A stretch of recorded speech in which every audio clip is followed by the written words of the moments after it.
համացանցում այսպես մեծ ամբողջ համացանցում ձեր տեսանկյունն է տարածվում Նիկոլ Փաշինյանի հետ հեղինակած երգի ներքո, դա ձեր նախաձեռնությունն է, թե Նիկոլ Փաշինյանն է ասել այդպես։ Ուրեմն մի քանի օր առաջ Թագուհի Ղազարյանի մոտ հարցազրույցի էինք եւ քննարկում էինք եւ այնտեղ քննարկման ժամանակ միտք ծագեց, թե ինչու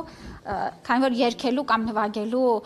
շնորհք չունեմ, այսպես քննարկեցինք, որ ինչու ոչ բարի մի համար դնել եւ իմ նախաձեռնությունն էր, մեր երիտասարդներն էլ սիրով միացան եւ միասին նման բան ենք նախաձեռնել։ Դուր եկավ ձեզ թե ոնց։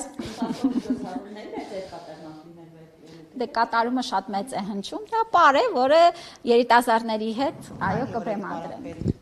Մեկ օր։ Պարզապես տարօրինակ էր նախարարին, որը բավականին որը մեծ համակարգ է ղեկավարում եւ բազմաթիվ խնդիրներ կա, տեսնել բարելուց այսպես ասենք, այդքան ժամանակ ունեիք էդ հա։ Սիրելի գործընկերներ, այո, ես նաեւ քնում եմ, հաց եմ ուտում եւ երեխաներից հետ եմ հեռախոսով շփվում։ Այո, երբեմն պարումել եմ, դա անում եմ աշխատանքի դուրս երեկոյան ժամերի եւ ես կարծում եմ ինձ թվում է կմիանա, ես կարծում եմ կմիանա եւ ես ձեզ ասեմ, երկար բարդ ծանր աշխատանքի հետ մարդը պիտի ունենա նաեւ այլ հետաքրքրություններ, գիրք կարդա, բարի, երգի, շփվի, որպեսզի կարողանա իր հոգեկան առողջությունը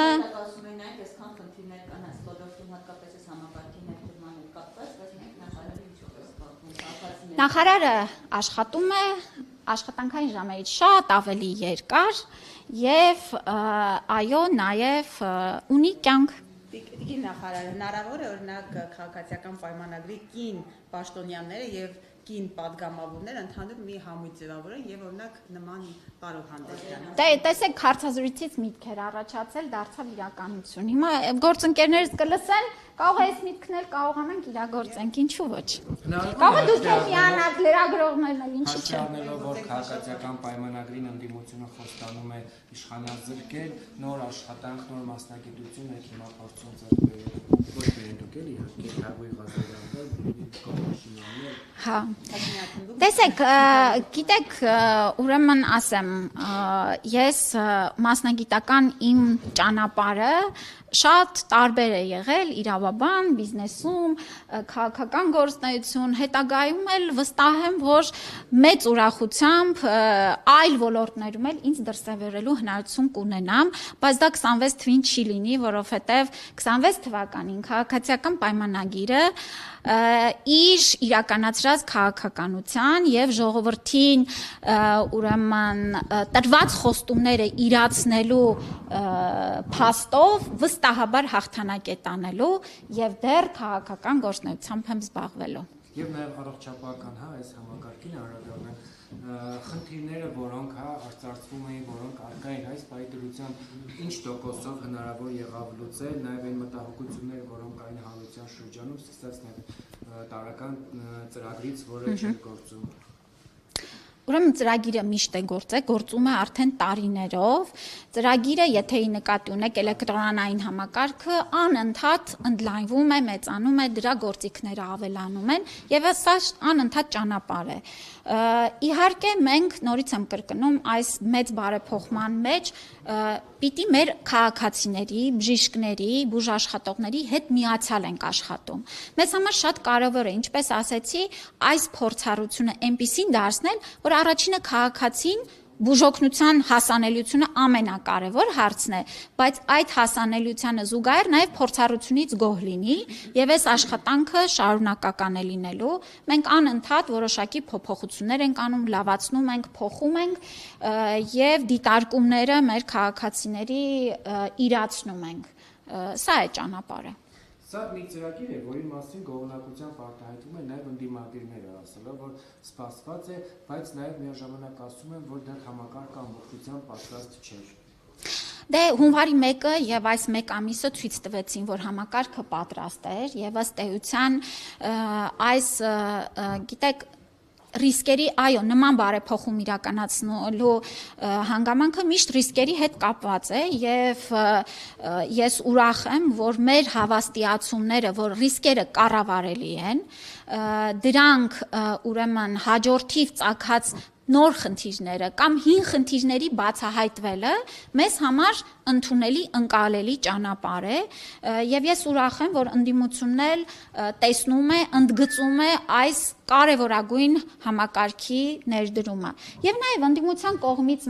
մեզ ուղղված հարցերը, դիտարկումները մենք շատ բաց ընդունում ենք։ Ես կարող եմ ասել, որ այստեղ էլ ազգային ժողովում քննարկումներում էլ ես շատ ուրախ եմ, որ մեր ընդդիմադիր падգամավորները ուղիղ մասնակցություն ունեցել են իրենց հարցերով, բարձրացվող խնդիրներով եւ սա է հենց պարլամենտական երկրի առավելությունը։ Մեզ շատ անհրաժեշտ է նաեւ ընդդիմության կողմից բարձրացված հարցերը։ Տիկին Ավանեսյան, մի հարցի եմ ուզում անդրադառնալ, դուք արդյոք տեղեկություններ ունեք Արցախից եկած քաղաքացիների առողջական վիճակի մասին։ Այո, իհարկե, մենք ուրեմն մշտական դիտարկման դեռ ընթացքի մեջ են, նշեմ, որ անհրաժեշտ բուժօգնությունը տրամադրվում է պետության կողմից, կազմակերպվում է մեր կողմից եւ ես ինձ մոտ էլ նշել եմ, որ մեր նույն Վագիվ Խաչատրյանի ուրեմն վիրահատությունը Փառք Աստծո բարեհաջող է անցել եւ նա հիմա վերականգնման փուլ է անցնում։ Քաղաքացիներին էլ, այո, նրանց մասով էլ մենք մշտական կամ Երևանի այդ հարցերին չպատասխանեմ, բայց նորից եմ կրկնում, նրանց առողջական վիճակի ամբողջ կազմակերպչական մասը այս պահին մենք իրականացնում ենք։ Քաղաքացիներին չեմ ուրեմն այցելել, որովհետև այս պահին դրա կարիքը չի եղել, բայց կարծում եմ կունենամ առիթ։ Կներես էլ թեման շարունակեմ կապված շատ ահագին էլի։ Դուք չեք պատկասում, քանի որ այդպես արդեն Սարյակով են տեղափոխվել։ Ինչ ահազանգ կարող եմ լսել։ Ուրեմն մեր ես ուզում եմ շատ հստակ կերպով ուրեմն ներկայացնել, որ այսօր Հայաստանի Հանրապետությունում ազատությունից զրկված ցանկացած անձ իրեն անհրաժեշտ բուժօգնությունը ստանում է ամբողջական ծավալով եւ եթե այն դեպքերում էլ, երբ որ որոշ անձինք հրաժարվում են պետության կողմից տրամադրվող բուժօգնությունից, իրենց ընթացակարգին համապատասխան եւ ցուցման ու անհրաժեշտության պարագայում ստանում են բուժօգնությունը իրենց ցանկացած բժշկական կենտրոնում եւ այստեղ էլ ուզում եմ ընդգծել, որ Հայաստանի Հանրապետությունում օրենքի գերակայությունը եւ մոտեցումը մարդու իրավունքների եւ առողջության նկատմամբ անշեղորեն հետեւում է Պարոն Սամսոնյանը իր անհրաժեշտ բուժօգնությունը ստանում է եւ ավելացնելու բան չունեմ, քանի որ դա իր բժշկական գաղտնիքն է, կուզի ինքը կհրապարակի։ Նախ շտապօգնության վերաբերյալ ես վերջերս նաեւ անդրադարձել էի այդ խնդրին, որ յուրաքանչյուր 8-րդ զանգից հետո լինելու է վճարովի, այստեղ նաեւ որոշակի բացումներ, բաց թողումներ կային նաեւ ԶՊՎ-ում պահվող անձանց վերաբերյալ, քրեակատարողական հիմնարկներում պահվող անձանց վերաբերյալ, ես գիտեմ, որ նաեւ շտապօգնության Երևանի տնօրենը ձեզ նամակով էր գրել գոնե հարցազրույցում ինձ նման բան ասեց, որ որոշակի շտկումների կարիք կա, դրանք վերանայվելու են, որպեսզի խնդիրը Նայեք, ընդհանուր կանոնն է, որ շտապօգնության կանչերի, այո, մենք սահմանել ենք ելնելով նախորդիվ մեր ուրեմն վիճակագրական տվյալներից, որ մեկ անձին տարվա մեջ օբյեկտիվորեն քանի կանչն է, որ անհրաժեշտ է, բայց նորից եմ ուզում այս մասին հստակ նշել, որ սա ունի բացառություններ։ Այս կանոնը ունի բացառություններ, բացառություններն էլ սահմանված են։ Այո, եթե մարդու 8-րդ կանչը լրացել է, բայց ունենք օրինակ ճանապարհատրանսպորտային միջադեպ, տրավմա կամ հղի է կամ այլ իրավիճակներ, ապա սրանք բացառություններ են եւ անձը շտապօգնության ծառայությունից օգտվելու է։ Հարգելի գործընկերներ, մենք ունենք, ինչու ենք նաև այս որոշմանը գնացել, որտեղ ունենք ցավոք սրտի այս ծառայության խոշոր չարաշահումներ։ Մենք ունենք քաղաքացիներ, ովքեր որ հարյուրավոր կանչեր են իրականացնում, զրկելով այլ քաղաքացիների շտապօգնությունից օգտվելու իրավունքը եւ կյանք փրկելու խնդիր է առաջանում։ ԶՊՎ-ների եւ Այս բոլոր, այո, այս բոլորի մասով միանշանակ բացառությունների շրջանակում դրանք դիտարկվում են, որևէ անձ ըստ կարիքի շտապօգնությունից օգտվելու խնդիր չի ունենալու։ Իսկ ներ մասնագետներին դիմելու սահմանափակումը ինչով է պայմանավորված։ Ընդհանրապես հարգելի գործընկերներ, ապահովագրական փաթեթները հենց ունենում են կոնկրետ շրջանակներ։ Փաթեթի արժեքը 129600 դրամ է տարեկան եւ մենք այդ գումարի շրջանակներում պիտի հաշվարկենք, որ ծառայությունները ինչ ծավալով կարող ենք տրամադրել։ Դրանով է պայմանավորված։ Այսինքն նույն ոլորտի հետ կապված օրինակ չգիտեմ ողնաշարային հիվանդությունների դեպքում նեղ մասնագետի մոտ Այո, նյարդաբան, սրտաբան, ապահովագրական փաթեթը տրամադրում է տարին 2 անգամ։ Դրանից ավելը արդեն անձը ինքն է վճարում։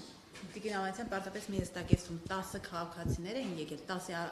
առողջական վիճակի հետ կապված, այսինքն բոլորն այդ բուժհաստատություններում են թե Չէ, Ժորժ ջան, կարիքը չկա, որ մարդիկ լինեն բուժհաստատություններ, ես ասում եմ, որ նրանց առողջական վիճակի հետ կապված այսօրվա կազմակերպչական ողջ աշխատանքները մենք իրականացրել ենք եւ շարունակելու ենք իրականացնել։ Ըստ կարիքի։ Քանիսն են հիվանդանոցում։ Չեմ ասի, որովհետև սա էլ որ հիվանդանոցում չեն, դե հա, մարդկանց առողջական բոլոր կարիքները բավարարվում են։ Ընդհանուր վիճակը Վիճակը բավարար է, նրանք առաջին ուրեմն